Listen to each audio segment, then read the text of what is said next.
Alright guys, it's Jahlon with the Paradox Gaming Network, and today we are talking Ashes of Creation. I'm jumping right back into my Ashes Crash Course series.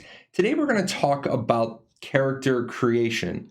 Now I know we're kind of a long ways out until we start making characters, but a lot of people keep having the same questions, so I want to talk about the things that we already know.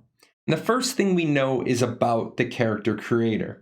It is said that Intrepid wants to make sure that the Ashes of Creation character creator is on par or better than the Black Desert Online character creator. And that is a great statement to make. That is a great benchmark. But what if you've never played Black Desert Online? What if you've never seen their character creator? So what I want to do is let's take a little field trip. So here we are in the Black Desert Online character creation suite. And at first glance, it looks like most other MMORPG character creators. You've got access to some preformed templates that make changes to the entire face. This is kind of what most games offer. What makes BDO a little bit of a cut above the rest is you can go into face shape, and as you cursor over the face, every one of these highlighted areas is an area that you can manipulate, and you can do basically whatever you want to your character. You can have total freedom, which goes above and beyond what you usually would get with access to sliders. I mean, this is truly anything you want to do to the character, you're going to be able to do. And this is sort of the level that Intrepid Studios is going for with Ashes of Creation. They want to make sure that when you go into Vera, you're playing with a character that truly represents what you want your character to look like. And we're back in the classroom, and then I want to talk next about the current plan. And the current plan is to release the character creation suite early. This way, people can pre-build their characters, and they don't have to waste launch day time doing it. So instead of putting together a character that you're somewhat happy with, you just saw if they even have half the features Black Desert Online has, it's going to take a while to make the character you really want. I will say this idea of pre-releasing the character creator suite worked really well for Final Fantasy XIV. We had access to the character creation suite weeks in advance, and I will admit to spending way more time than I want to admit to making a character that felt just right.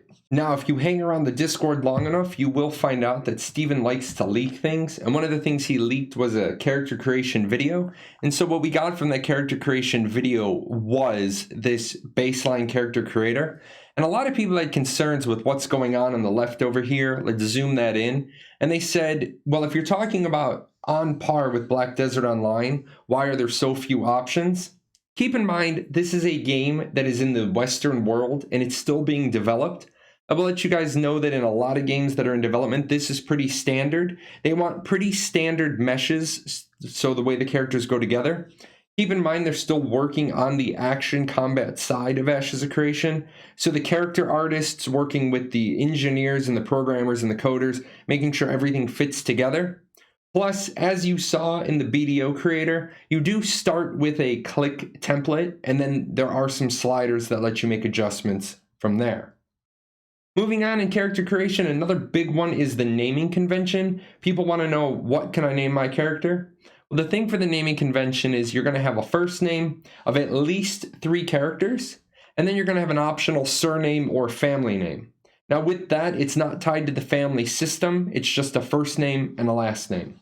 So what you're going to have for examples, you're going to have like Mickey and Donald. So once somebody takes Mickey, nobody else can take Mickey, but what you could do is you could do, say, Mickey with the last name Mouse, or you could do Donald's last name Duck. But what if somebody had those names and you wanted to mix it up a little bit? You could do Mickey Duck and Donald Mouse. None of the surnames become exclusive, and none of the first names become exclusive to the point that you can't pair them with a family name. So you will be able to get the name you want, you just might have to add a family name to it. Now, what about name reservation? I know a lot of people are worried because a lot of the player base has early registration. Keep in mind, name reservation gets you one name on one server. Now, previously it was stated that this was going to happen near Alpha 1. That was said all the way back on 7 August 2018, and there has not been an official change in the timeline. Jahlon's opinion, this is going to be delayed. Name reservation is going to be delayed because they're going to want to tie it into that new pre-registration that we heard about, and that's actually our next topic.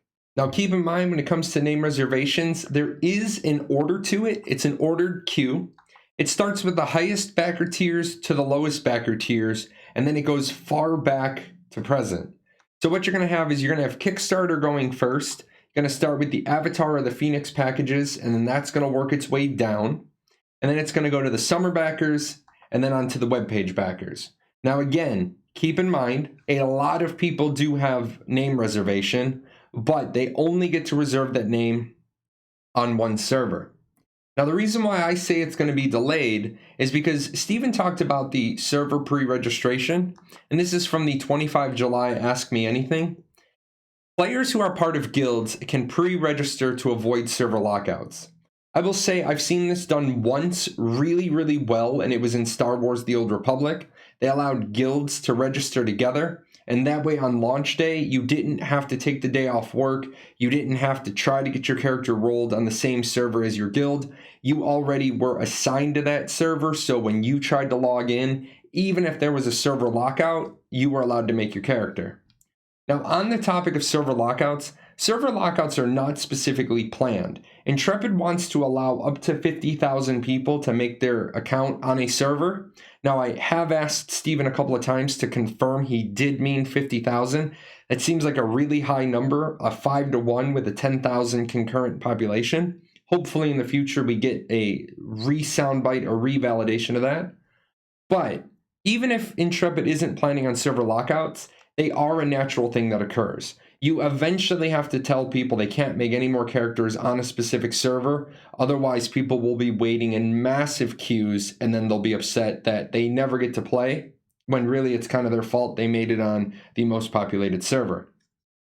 Now, some other things that go along with character creation: primary archetype selection. And at character creation, that's the time you choose the role you want to fill.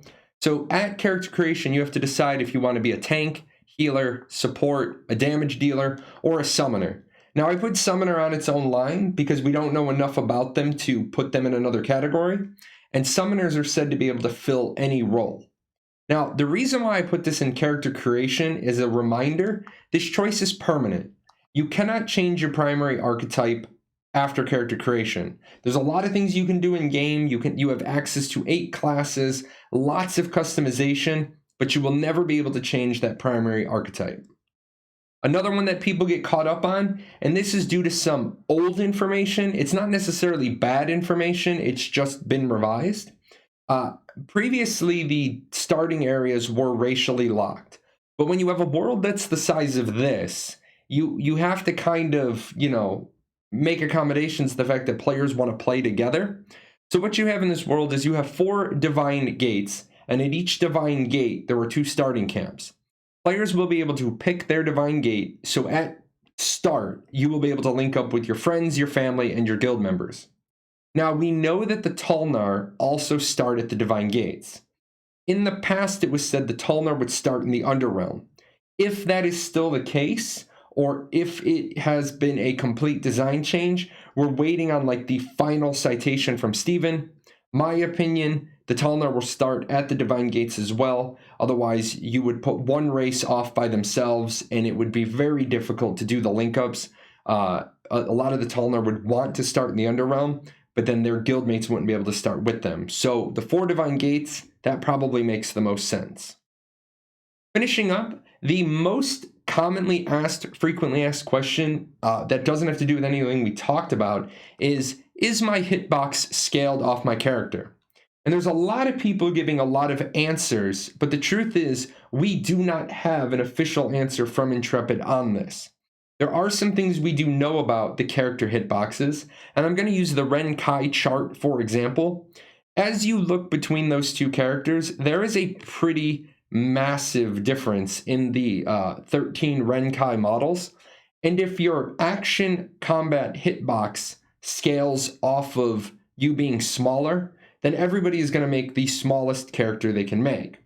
Now, keep in mind, you cannot penetrate into the floor of your race, which means your race has a minimum size. you must be bigger than the floor. So you're not going to have a 1-inch Renkai running around to get the big strength bonuses.